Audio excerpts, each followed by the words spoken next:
Welcome to the Bentley channel. I'm Shmee150 and here today in Crewe, England, we're taking a full look at the new Bentley Flying Spur Speed. It's one of the last cars that will be introduced, featuring Bentley's iconic W12 engine. The Flying Spur Speed completes the new product portfolio, offering the widest choice of cars for customers that's ever been seen across the range, with the most driver-focused version of the performance luxury sedan.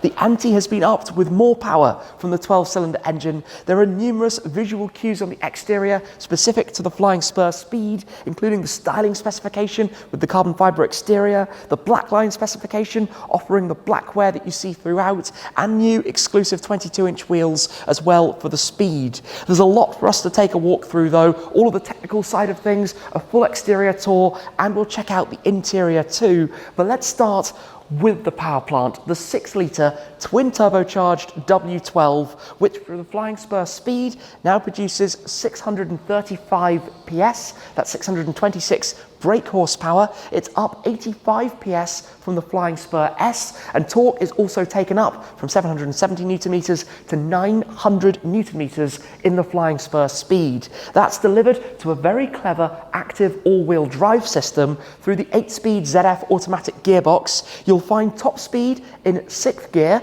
7th and 8th for your overdrive, but it can go to 207 miles per hour, that's 333 kilometers per hour, and it will also get from the line 0 to 60 miles an hour in only 3.7 seconds, 0 to 100 kilometers per hour in 3.8. Now, when you're driving the car in either comfort or Bentley driving modes, it can deliver up to 480 Newton meters of torque to the front axle. It's predominantly a rear bias setup, but when you go into sport mode, that limit of power to the front is lowered to only 280 Newton meters to keep that driving engagement in the Flying Spur Speed. You also have four-wheel steering as standard with the car, and just look at this particular example in the Dragon Red 2 paintwork with all of the contrast elements. So these are the new 22-inch wheels available for the Speed in 3 different finishes: silver, the dark tint as we have here, or in gloss black. You also have the styling specification, which brings the carbon fibre elements throughout, from the front splitter to the side skirt, the diffuser, and also the rear lip spoiler. But then come around towards the very front. The black line specification introduces all of this black wear, including the gloss black Flying B worn at the very front, the gloss black grille that you see running narrow and wide across the front end, the headlight surrounds, the lower inserts, and as we come around also to the side of the car, you have the Bs worn on the wings above the Speed designation found down below. We're talking a car that on the exterior then really looks the part, but let's also head to the inside to check out here. This is where the car mixes luxury and sportiness. You'll find the use of Alcantara around the outside of the steering wheel, but also carrying through the central sections of the seat with the quilting and the perforations up towards the embroidery of the Speed graphic on the seat back. We've got this dual tone finish as well with the black and the dark red, as there are now 15 different color options available as standard for the Flying Spur Speed, with further options via Mulliner or even creating a Mulliner bespoke commission. We've got the Speed exclusive tread plates with the illuminated Bentley graphics, but let me take a step inside, close the doors. We've got soft close to pull those to gently, and you're wrapped around by this wonderful cabin. We've got this red accent colour of the leather wrapping around, encapsulating the occupants within their seats. The gloss black trim for the whole dashboard, of course, with plenty of different options available, leading over towards the Speed graphic on the passenger side of the dashboard. In the central console, the jewellery and quality level of the materials is excellent. For example, the organ stoppers for your air conditioning vents coming through here past the gear shifter towards the start-stop button with the driving mode selector toggle wrapped around it. In fact, a single press and this will wake up the ignition.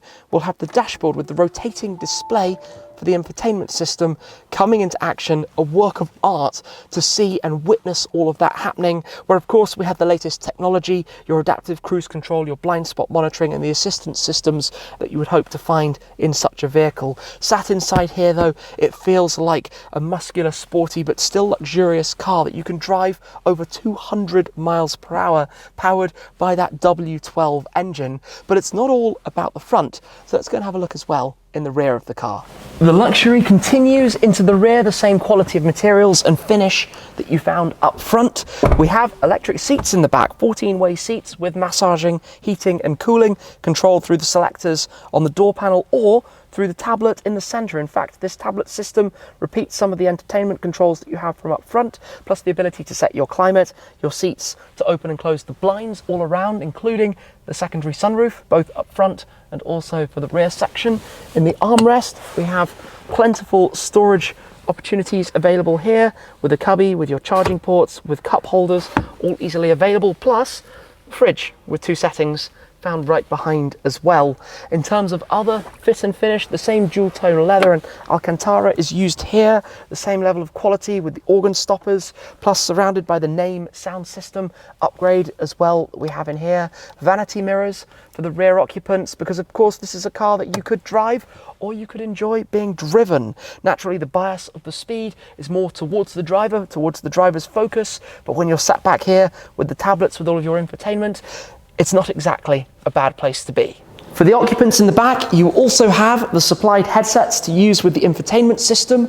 These inlays that you find on the door cards make the car feel even more special. Plus, all of the doors have, for their puddle lights, the Bentley Wings graphic to help make your entry and exit from the vehicle that touch easier. Plus, of course, the soft close on the rear doors as well. Now, the Flying Spur Speed is, of course, one of the last cars that will feature this engine. It is a car to be driven, to be enjoyed, a car that is capable of driving 200 miles per hour, but being perfectly comfortable driving at low speeds around town, whether it's driving or being driven. We have both these incredible headlights at the front with the crystal style inside, with all of these details and intricacies that make them a work of art and a piece of jewelry themselves. Plus, as we come towards the Flying B, when it's illuminated, just giving that extra character, style and quality feel to the car as well, with that distinct sporty look that you have with the black line specification, with all of the blackware that you find throughout. We've taken a first look today then at the new Bentley Flying Spur Speed.